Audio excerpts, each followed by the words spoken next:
approval is and how that works out with the rest of the students and the population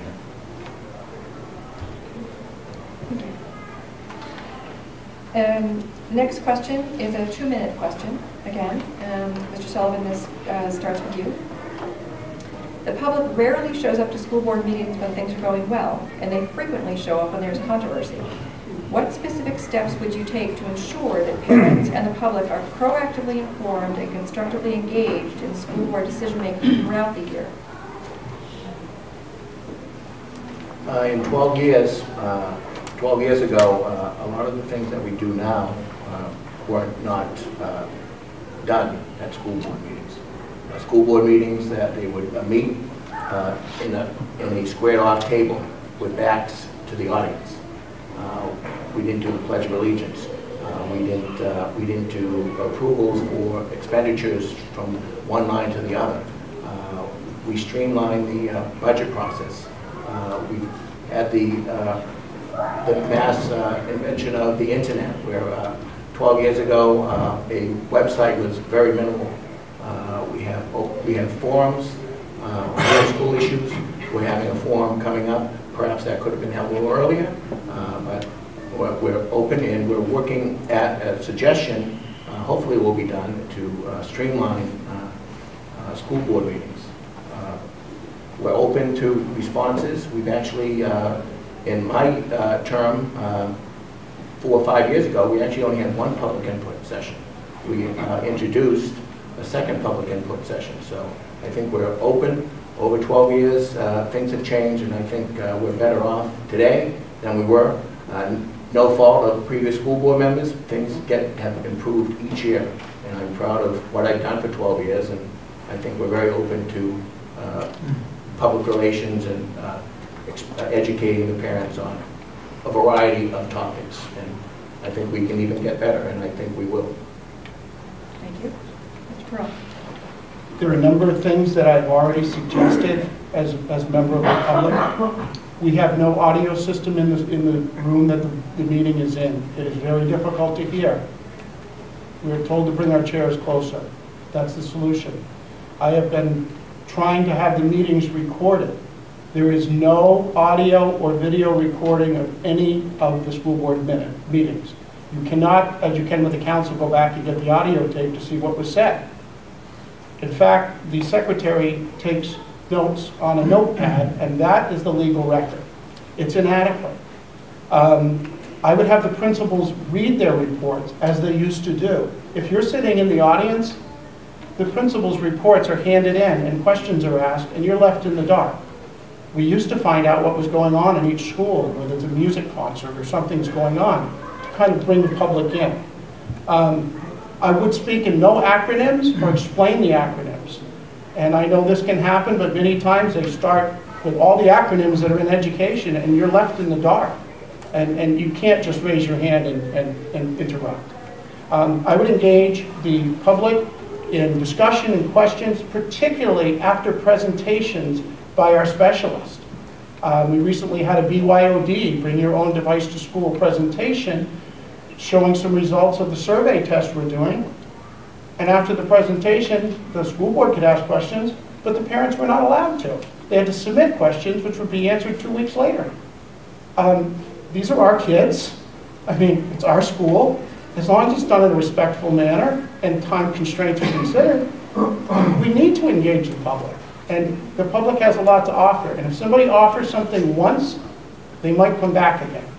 But if they feel that they're being shut out, they won't. And I've seen it happen meeting after meeting. Thank you. Thank you. Mr. Dubus. Yes, well, actually, a couple things that Mr. Pearl just said I was going to say, but instead of repeating them, I'll just add that things go bad when you're not following the contracts and the policies, and when you're not listening to the constituents. And I think that's the problem currently. So I think by listening to the parents, listening to the administration, and following the rules that they have set for themselves. For example, one of the rules, one of the core values of their mission statement for the school board says that all their decisions are based on what's best for the students, best for them, the students. And they don't follow that policy. I think, half the time, so, recently. So I think that's one thing you need to do so that there isn't trouble and problems don't arise. Thank you. Mr. David? The suggestions that I would have to improve involvement with the community would focus around what teenagers and middle schoolers are all doing. They have technology in their hands. If anyone who has grandkids and kids knows that Facebook is available, and there's Google Documents where you can share and collaborate with documents. Anything that can be handed in or presented at the school board meeting can be presented to the rest of the community. Not a big, technical hurdle. So having all those documents available, transparency, people can see where things are going. If we have a document that is not suitable for the public to see, then we've got an issue. So having more eyes on all these documents and what is happening, someone out here is going to see, a trend, is going to say, hey, this doesn't work. I'm seeing us go down a certain path, and we're going to get more involvement from the community saying, we have a solution right in front of us, let's utilize it. But getting that transparency out there with the technology that's available to us is where we need to go. So my suggestion is to use the technology we have with Twitter and Facebook and Google Documents. That would be my flat-out startup. Thank you. Ms. Reed?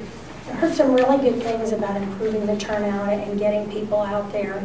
And I think number one is the technology and the communication. I completely agree with these guys, and what they're saying is that when you talk about Hooksett and where we're at with our schools and what great schools and teachers and what we have to offer and the resources that are out there, you go to a school board meeting and they do not have a microphone and they're not videotaping and no one can hear what's going on.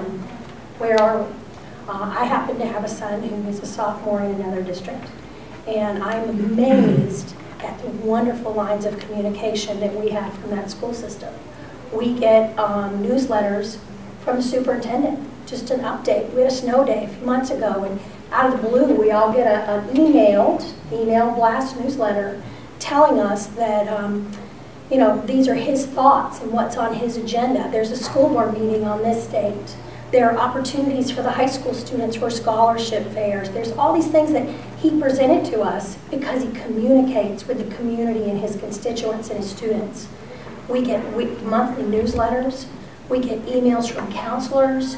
We are able to see grades. It's not a matter of us going and trying to hunt down a website. They're talking to their kids, they're talking to their community, and they're talking to their students. And let me tell you, head and shoulders above anything that I've seen in what we can do here in Hooksett right now. We really need to grasp that technology. Thank you. Mrs. Burke? Yes? Would you take a question from the floor?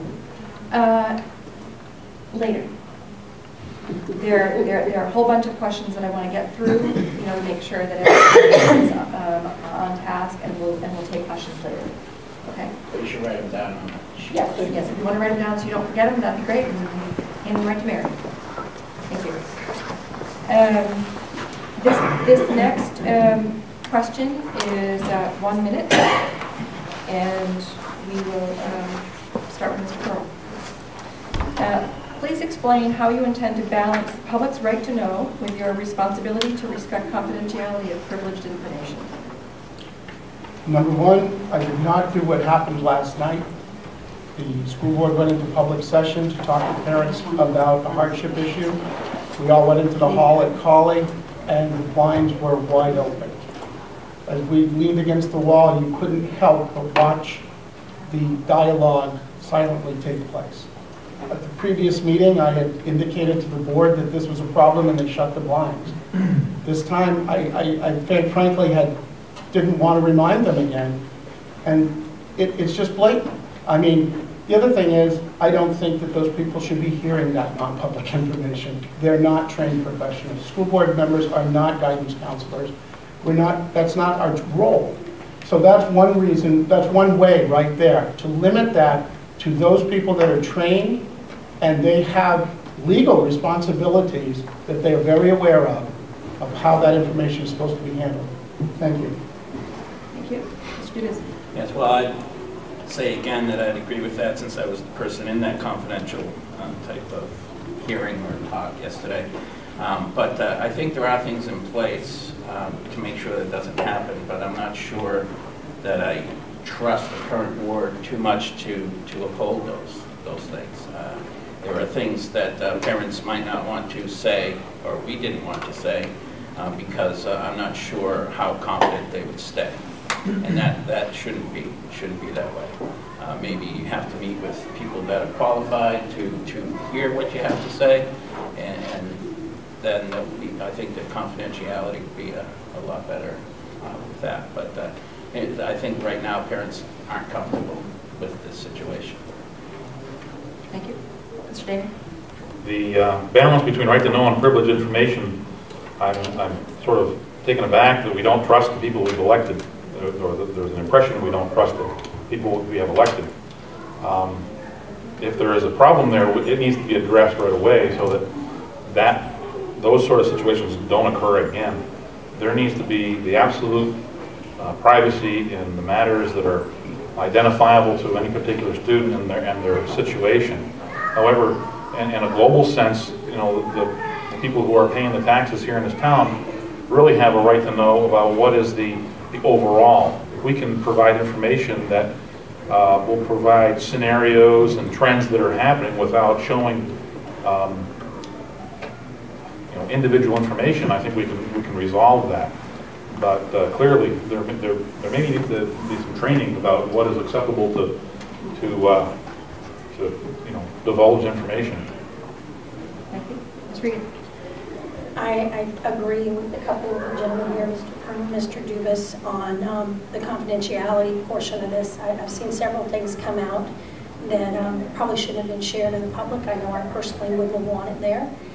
Several years ago, when I had to go before the board myself for my son, I will actually give hands down to Mr. Sullivan here, because at that point the board was following some great rules and they did not discuss private information in a meeting, and they were deferring to the people who are educated and who are supposed to be our employees and speaking for us, Dr. Littlefield, the counselors, the principals, the people that work for this community, to make the right decisions and then bring the recommendation to the board.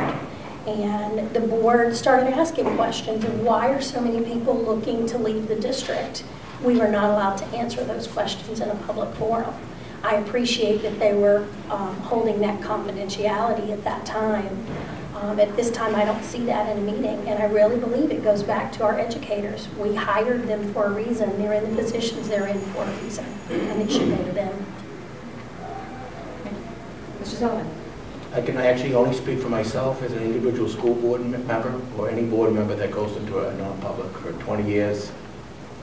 All non-public information that has been divulged has not been released by me. And hopefully it hasn't been released by other people.